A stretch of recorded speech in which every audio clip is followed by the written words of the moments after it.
예수께서 다시 비유로 대답하여 이르시되 천국은 마치 자기 아들을 위하여 혼인잔치를 베푼 어떤 임금과 같으니 그 종들을 보내어 그 청한 사람들을 혼인잔치에 오라 하였더니 오기를 싫어하거늘 다시 다른 종들을 보내매 이르되 청한 사람들에게 이르기를 내가 오찬을 준비하되 나의 소와 살진 짐승을 잡고 모든 것을 갖추었으니 혼인잔치에 오소서 하라 하였더니 그들이 돌아보지도 않고 한 사람은 자기 밭으로 한 사람은 자기 사업하러 가고 그 남은 자들은 종들을 잡아 모욕하고 죽이니 임금이 노하여 군대를 보내어 그 살인한 자들을 진멸하고 그 동네를 불사르고 이에 종들에게 이르되 혼인잔치는 준비되었으나 청한 사람들은 합당하지 아니하니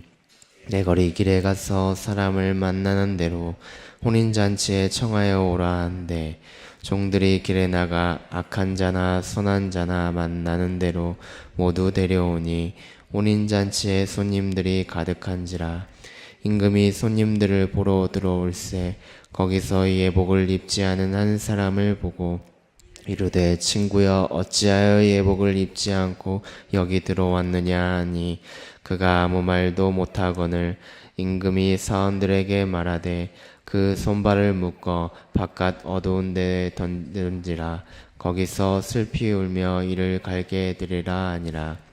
정함을 받은 자는 많되 택함을 입은 자는 적으니라. 이에 바리새인들이 가서 어떻게 하면 예수를 말에 올무에 걸리게 할까 상의하고 자기 제자들을 헤롯 당원들과 함께 예수께 보내어 말하되 선생님이여 우리가 아노니 당신은 참되시고 진리로 하나님의 도를 가르치시며 아무도 거리끼는 일이 없으시니 이는 사람을 외모로 보지 아니하심이니이다. 그러면 당신의 생각에는 어떠한지 우리에게 이르소서. 가이사에게 세금을 바치는 것이 옳으니이까 옳지 아니하나이까 하니 예수께서 그들의 악함을 아시고 이르시되 외식하는 자들아 어찌하여 나를 시험하느냐 세금 낼 돈을 내게 보이라 하시니 데나리온 하나를 가져왔거늘 예수께서 말씀하시되 이 형상과 이 글이 누구의 것이냐 이르되 가이사의 것이니이다. 이에 이르시되 그런즉 가이사의 것은 가이사에게 하나님의 것은 하나님께 바치라 하시니 그들이 이 말씀을 듣고 놀랍게 여겨 예수를 떠나가니라. 부활이 없다 하는 사두개인들이 그날 예수께 와서 물어 이르되 선생님이여 모세가 일렀으되 사람이 만일 자식이 없이 죽으면 그 동생이 그 아내에게 자식 장가를 들어 형을 위하여 상속자를 세울지니라 하였나이다. 우리 중에 7형제가 있었는데 마지가 장가들었다가 죽어 상속자가 없으므로 그 아내를 동생에게 물려주고 그 둘째와 셋째도 일곱째까지 그렇게 하다가 최후에 그 여자도 죽었나이다. 그런즉 그들이 다 그를 취하였으니 부활 때에 7 중에 누구의 아내가 되리이까? 예수께서 대답하여 이르시되 너희가 성경도 하나님의 능력도 알지 못하는 고로 오해하였도다. 부활 때에는 장가도 아니가고 시집도 아니가고 하늘에 있는 전사들과 같으니라. 죽은 자들의 부활을 논할진대 하나님이 너희에게 말씀하신 바 나는 아브라함의 하나님이요 이삭의 하나님이요 야곱의 하나님이로라 하신 것을 읽어보지 못하였느냐. 하나님은 죽은 자의 하나님이 아니요 살아있는 자의 하나님이라 하시니 무리가 듣고 그의 가르침에 놀라더라. 아멘.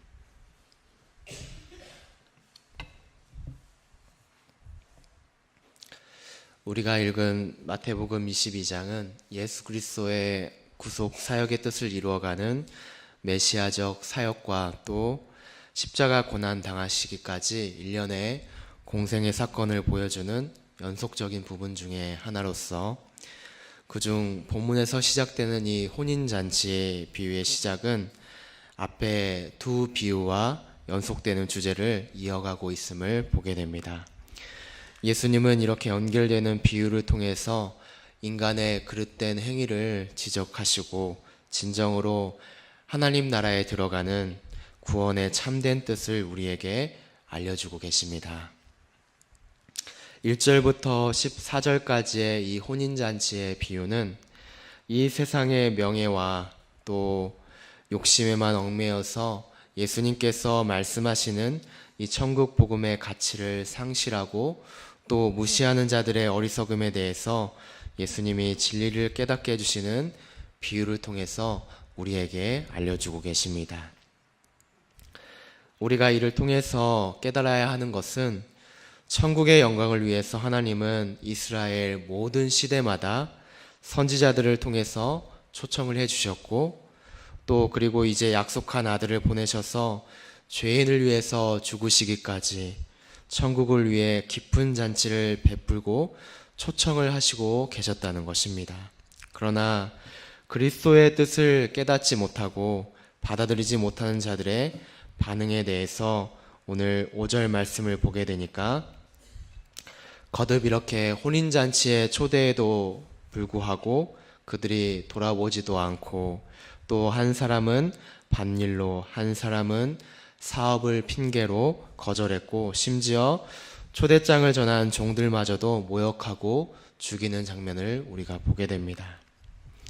이스라엘 백성들과 이 당시의 종교 지도자들의 모습이 어떠했는지 전적으로 보여주시고 계시는 비유의 말씀이었습니다. 사랑하는 우리 성도 여러분, 우리도 주님의 부르심에 어떻게 반응을 하고 있는지 우리 자신을 점검해 보아야 될 줄로 믿습니다. 구원을 위해서 베푸시는 이 잔치자리, 즉 말씀과 기도와 예배가 있는 곳으로 우리를 부르시고 계시는데 우리는 과연 이 기쁜 은혜의 자리에 응당 참여하며 기쁨을 누리고 있는지 우리는 말씀을 통해서 깨달아야 될 줄로 믿습니다. 주님을 만나는 시간이 기쁨이고 또 감사한 일임에도 불구하고 때로는 우리의 육신의 연약함으로 인하여서 그리고 그 초대를 거절하고 또 심지어는 불평하고 있지는 않는지 우리의 삶을 돌아봐야 할 줄로 믿습니다. 사랑하는 성도 여러분, 우리는 청함을 받은 사람으로서 주님의 기쁜 잔치에 참여하는 자가 되기를 간절히 원합니다. 무엇보다도 우리 주님은 많은 사람들을 초대할 때 특별히 오늘 말씀을 보게 되니까 예복을 준비하는 자를 비유를 통해서 요청하고 계십니다. 그래서 잔치에 오게 되었을 때에 예복을 준비한 사람과 또 준비하지 않은 사람을 구분하고 있습니다. 이 말이 무슨 말입니까? 우리가 그리스도의 잔치에 참여했어도 하나님께서 깨닫게 해주시는 말씀을 통해서 진실한 마음으로 통회하는 회개의 고백과 또 하나님을 믿는 믿음을 우리가 이루지 못한다면 주님은 그런 자들을 오늘 말씀을 통해서 깨닫게 해주시는데 바깥 어두운 데에 내던지게 되어서 슬피 울며 이를 갈게 될 것이라고 말씀해 주고 계십니다. 하나님의 나라의 초대는 인간 스스로의 힘과 능력으로 결코 이루어질 수 없음을 깨닫게 해주고 계십니다. 초대장에 거절하는 것도 문제지만 그저 참여만 한다고 될 일도 아니라는 것입니다. 오직 우리가 예수 그리스도를 믿음으로 믿어 주님의 말씀을 우리 마음속에 새기고 또 주님의 말씀 가운데 늘 생활해야 된다는 것을 우리가 꼭 기억하시기를 바랍니다. 그러므로 예수 그리스도께서 왜 우리를 위해서 오셨는지 또 우리는 어떻게 그분을 섬겨야 하는지를 기억한다면 우리가 주님이 초대하시는 이 기쁨의 예배의 자리에 또 모든 주님의 말씀 가운데 우리가 참여할 수 있는 우리의 모습이 되어야 할 것입니다. 주님은 하나님의 나라를 위해서 구약에 약속된 메시아로서 이렇게 복음의 사명을 계속해서 이루어 가셨지만 그런 주님을 믿음으로 받아들이지 못한 자들이 나오고 있습니다. 15절 말씀을 보게 되면 어떻게 하면 예수님을 올무에 걸리게 할까 이렇게 상의하고 있는 바리새인들과 헤롯 당원의 모습을 보게 됩니다. 그들은 예수님을 공경에 빠뜨리게 하기 위해서 당시에 이 세금 납부에 대해서 질문을 함으로써 예수님을 고소할 거리를 찾고 있는 모습을 우리가 보게 됩니다. 그들은 이 질문을 통해서 로마 황제에게 세금을 바치라고 하면 유대의 율법을 어기는 사람으로, 또 바치지 말라고 하면 황제를 대항하는 사람으로 만들려고 이렇게 예수님께 올무에 걸리려고 그들이 질문을 했지만, 주님은 그들이 기대한 것과는 전혀 다르게 세금을 낼 때 쓰는 특수한 동전은 황제에게 당연히 돌려주고 하나님의 것은 항상 하나님께 바쳐야 한다는 이야기를 예수님께서 해주심으로써 놀라운 지혜와 능력으로 그들의 악함을 물리치고 계심을 보게 됩니다. 또한 23절에도 보게 되면 사두개인들도 예수님을 진정한 메시아로 인정하지 않는 이 무리로서 주님께 질문하고 있는 모습을 우리가 보게 됩니다.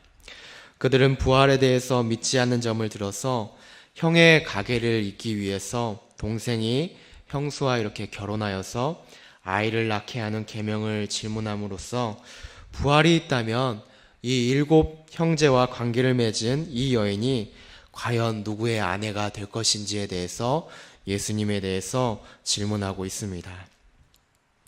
그들이 이렇게 근본적인 이렇게 질문을 하는 데에는 부활은 이런 문제를 안고 있으니까 없어져야 하며, 또 그 근본에는 주님도 부인하는 모습을 그들이 그 마음 가운데 품고 있었다는 것입니다. 그러나 그들은 주님의 말씀처럼 29절에 보게 되니까 성경도 또 하나님의 능력도 알지 못하여서 주님을 적대하는 오해와 불신을 저지르고 있었다는 것입니다. 우리 사랑하는 성도 여러분, 부활은 이 생의 모든 관계를 초월하고 또 육체의 한계를 변화시켜서 이 땅의 문제를 가지고 우리가 논하는 것이 아니라 오직 하늘의 것을 가지고 변화시켜서 오직 하나님만을 의지하는 이야기인 것을 우리는 깨달아야 될 줄로 믿습니다. 그러므로 우리는 땅의 것을 바라보면서 부활을 이루어가는 것이 아니라 오직 하늘의 것을 가지고 이야기할 수 있는 우리가 되어야 될 줄로 믿습니다. 그러나 자꾸만 우리는 사두개인들처럼 땅의 것을 가지고 논쟁을 벌일 때가 있습니다. 우리는 이 세상의 풍토와 가치에 마음을 두지 않고 오직 하늘의 가치를 바라보는 우리의 모습이 되기를 원합니다. 또 35절에 보게 되면 어떤 율법사가 나오게 되는데, 주님을 시험에 빠지게 하기 위하여서 율법 중에 어느 계명이 크니까? 라고 이렇게 질문하고 있는 모습을 보게 됩니다.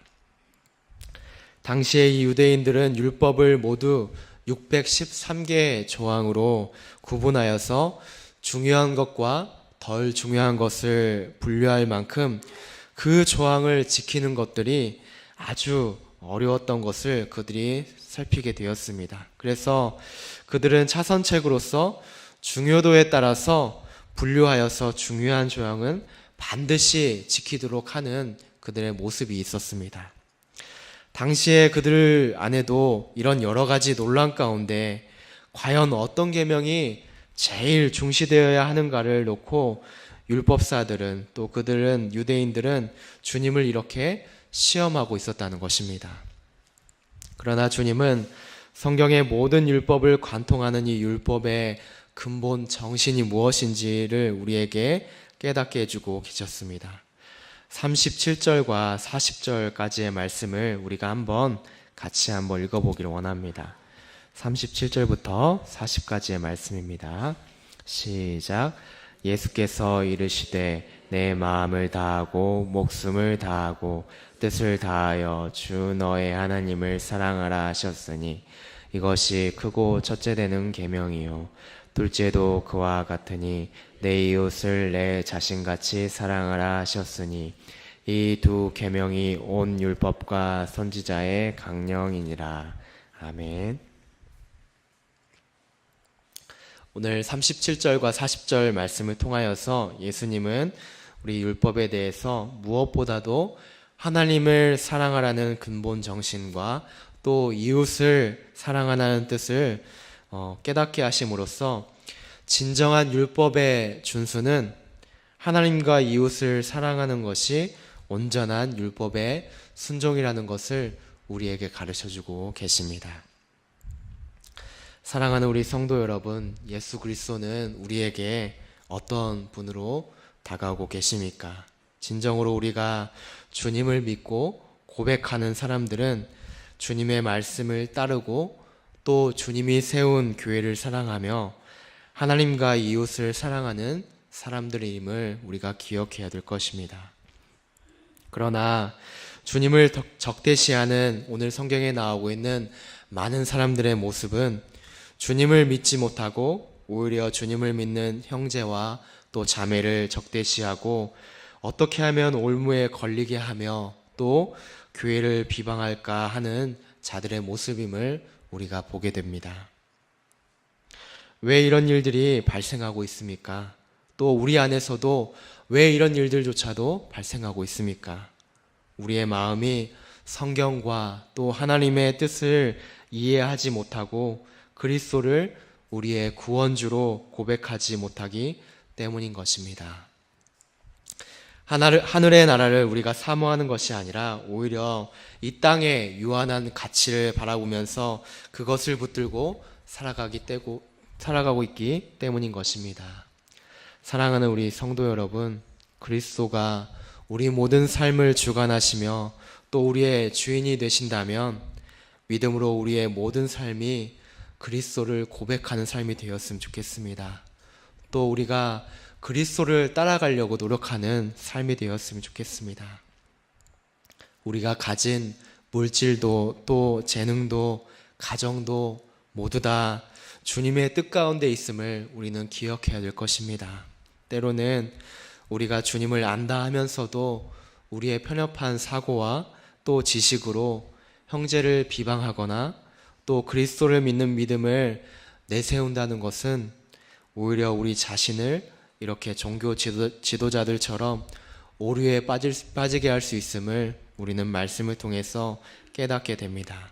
우리는 믿음 안에서 또 우리의 삶 속에서 우리 자신을 드러내려고 하는 것보다 무엇보다도 먼저는 이렇게 진실하게 하나님을 향한 사랑의 마음으로 그리스도를 간절히 알려고 하는 우리의 마음이었으면 좋겠습니다. 또 무엇보다도 그리스도를 진정으로 사랑할 수 있는 우리의 마음이 되었으면 좋겠습니다.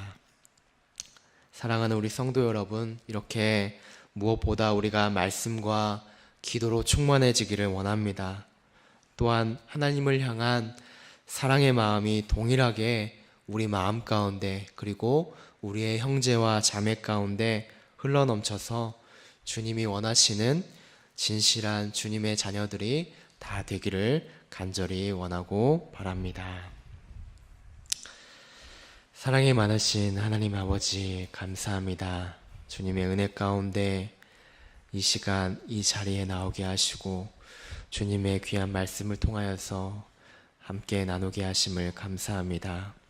주님, 우리가 때로는 주님 말씀을 읽고 또 주님 말씀에 거한다고 생각하지만 때로 우리의 육신이 연약하여서 또 우리의 생각이 연약하여서 우리의 마음대로 우리의 생각대로 살아가는 저희들의 모습을 보게 됩니다. 주님, 저희들을 붙들어 주시옵시고 인도하여 주옵소서.